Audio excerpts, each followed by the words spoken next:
Hey, First Church sisters and brothers, Pastor David here with some announcements about our reopening weekend. I am so excited that we're finally getting back together in person. I've been thankful for the online presence that we've had over these past couple of months, but there's nothing like being in the same room with sisters and brothers that you love. So I have my phone in front of me right now, and I've got some notes on here because I want to make sure I cover some things for us. So I'm not checking text messages while we're filming, but there are some things, important things that I want to make sure that I cover in this time together. I want you to remember that while we are gathering together again in person, every person needs to discern when the time is right for you to be back in person for worship. Everybody needs to think that through for themselves, and remember that our 9:45 online worship experience will stay in place just as it's been through all of these weeks. So keep that in mind. Let me follow up with a recap of some things in the letter that I sent to all of us. First of all, let me review the schedule for worship this coming weekend. We will have a downtown traditional service at 6 o'clock inside, and then our God's Country service will be outside at our Crossfire campus. So please note that, because that is a little bit different from the letter that I sent you. We're going to worship outside for God's Country at the back side of our Crossfire building. And then on Sunday morning, we will share our normal 9:45 worship experience here at Crossfire, and then there will be an 11 o'clock traditional service downtown inside. So remember that if you're coming to the outside services at Crossfire, you need to bring your own chairs, and we're going to encourage you to pay attention to social distancing as you set up the place where you're going to sit.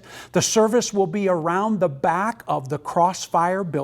You can park in the front and then make your way around the back of the building, and you'll see where the worship space will be set up back there. I also want to remind you that if you come to those services, we will have one entrance into the building for restroom facilities. We're asking that any child under 12 be accompanied by an adult as you come into the building to use the restroom, and the restrooms will be one person at a time. I also want to remind you that whenever you come to any of our worship services, you will be asked to give your names.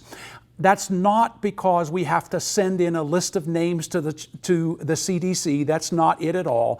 We want to keep track of who is in a particular worship service in case we find out that someone in that worship service has contracted the virus, and we're going to need to let others know that that has occurred. That list of names is just ours, and we're going to be using it only for our purpose. So keep that in mind.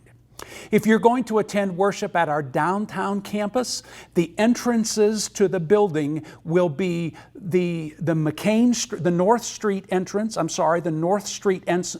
off of the ramp, the corner entrance at McCain and North, and then the McCain Street entrance at the end of the longer porch.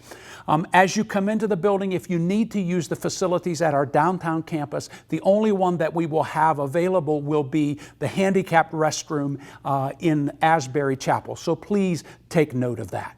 Also, when you come to any of our worship services this weekend, we're going to ask that you wear a mask so that we can be loving to our neighbors that might be around us and worshiping with us.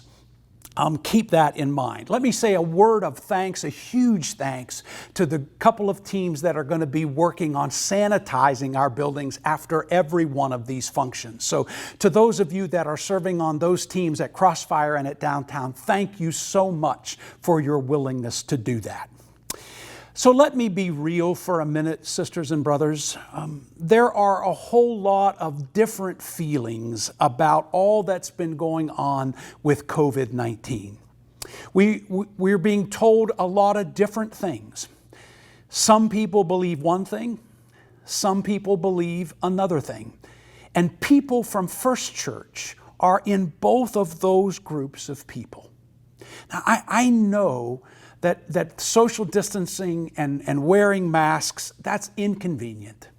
and it's frustrating, especially if you don't really believe that they're necessary. I get that. But regardless of what you may believe about where we are, what you might feel about the COVID-19 journey that we've been on, here's the truth. COVID-19 has killed people. And what we know, that it has made other people violently ill. They've suffered because of it.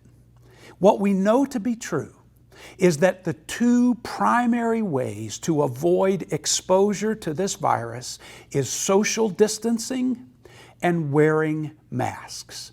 I know I don't like that any better than you do. But you know what? For me and for First Church's leadership, one person contracting the virus and suffering or even dying is one too many people. So we are choosing to be as safe as we possibly can, regardless of what you might feel about this particular issue. One final thing. Remember, it's not going to be this way forever. What history shows us is that pandemics come and pandemics go. And during the time that this pandemic is here, we want to be as safe as we possibly can, knowing always that as it has come, it will go, and life will return to some degree of normal after this is all over. We want to be safe now and look forward to the future where God is taking us with great hope and great excitement. So remember, sisters and brothers, as I always say, keep looking up.